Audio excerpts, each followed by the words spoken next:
کامرانه بشي دا واده په سر رالو د دې شادي حال ول سره خبره ډنکا ځکه چې یو هفته پاتې شوه داجی هغه سره ما خبره ډنډ کړې ده د مندۍ د ډولۍ د نکاح هغه سره ما هر خبره کلیر کړې ده یاره منم دی تکړه زوی می ما لغه ټول ټینشن ختم کو داجی د جنج انتظام مم برابر کړی دی لالا دپاره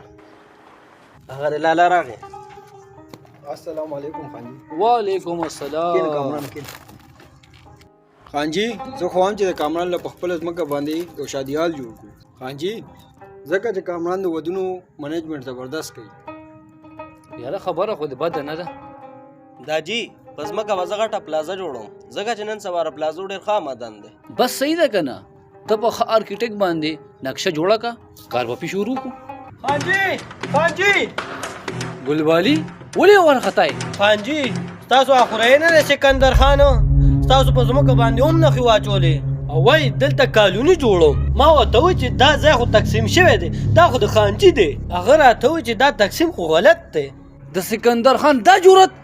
هغه ماشین راواله او راځئ کینې ګاډي کې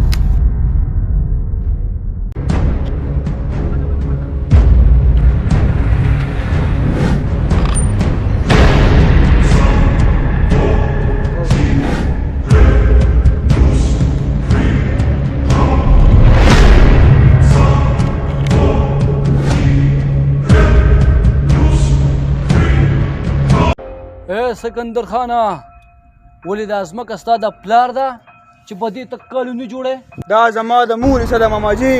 ستا د مور حصه ما تا ته تقسیم کړې ده دا زما ځمکه ده دا ځمکه زما ده دا ځمکه زما ده همدا زما ده دا زما ده ته په داسې نه پوهېږي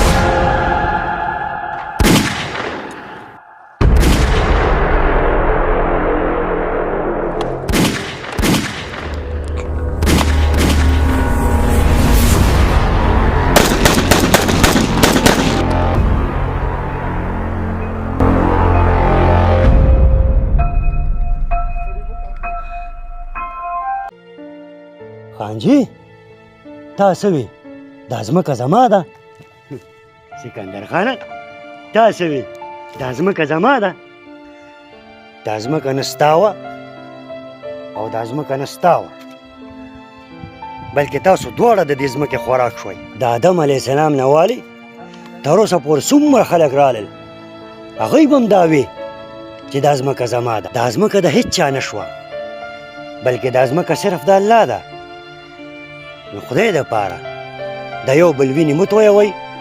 مونږ به ټول د دې دنیا نه خالي لاسونه ځو لله ما في السماوات وما في الأرض